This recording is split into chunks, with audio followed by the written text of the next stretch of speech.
We're talking to Loren McDonald from Silverpop. You're part of IBM, right? Yes, we were acquired by them in May of last year. Does that change things for Silverpop? It doesn't, well, yes, it changes from the fact that because we're part of the larger organization, we're actually able to take advantage of a lot of the other software platforms they have. So a simple example is they acquired a company called Xtify that has push notifications, and we've now integrated that into Silverpop. So there's a lot of opportunities like that.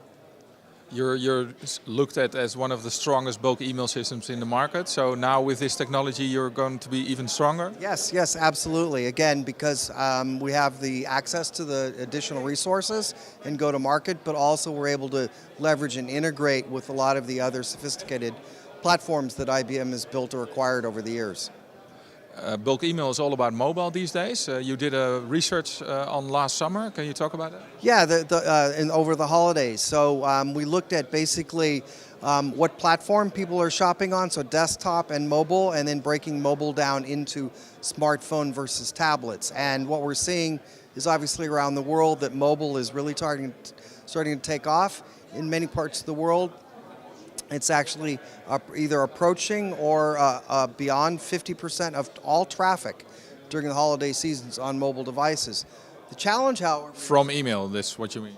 No. All traffic. From traffic to website. Traffic to a website during the holiday season. That's what we call the Christmas season. Yes. The challenge, however, is that most of the conversions and the revenue is still coming from the desktop. So in many countries, the desktop sales is still 70-80% of the revenue. So you have what I call this sort of the browse to buy gap, which is the idea that the traffic, 40, 50, 60% of traffic is happening on smartphones and tablets, but 60, 70, 80% of the conversions are still happening on desktop. And the problem is because the experience is still pretty poor on a small screen, right? Most e-commerce retailers have not optimized their website yet. They haven't optimized email. There's not simple payment processes and things like that. It's very difficult to put in all your information when you want to check out and things like that. So there's still a lot of work to be done, and that's what I'm talking about in my session today. And how does email and Silverpop help there?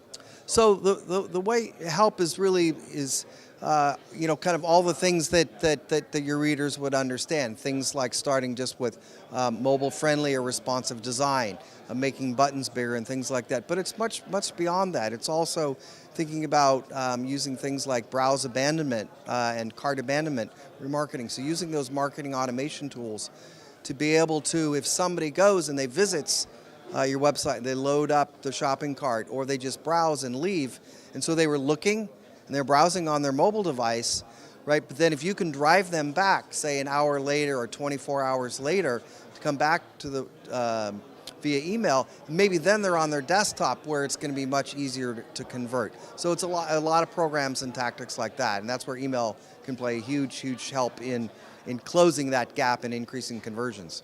So about responsiveness, how easy is it in Silverpop to make an email responsive? In the past it was a nightmare. Yeah, well, so responsive design typically happens outside of the platform, and then it's just uploading the code, within the platform. So we have 2 or 3 times tools that certainly make it easier, but responsive design is sort of typically separate from the actual email platform, and then you just sort of upload that into it. So Silverpop doesn't help me a lot there.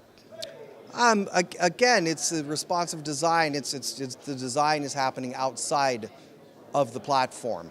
We certainly have tools and WYSIWYG to make all those things easier, but responsive is something that is typically coded by hand by a designer outside. Okay, right. Any other tips you can give people that want to increase mobile conversion?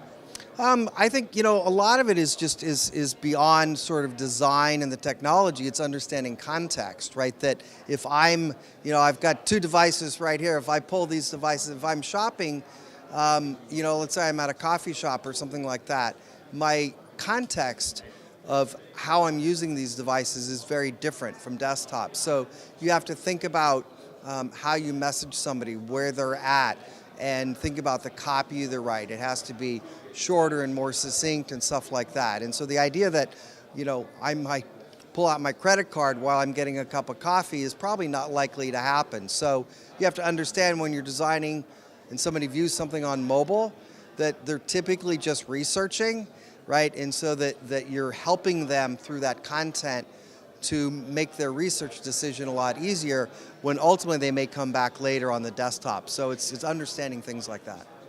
Okay, thank you very much. Great, thank you.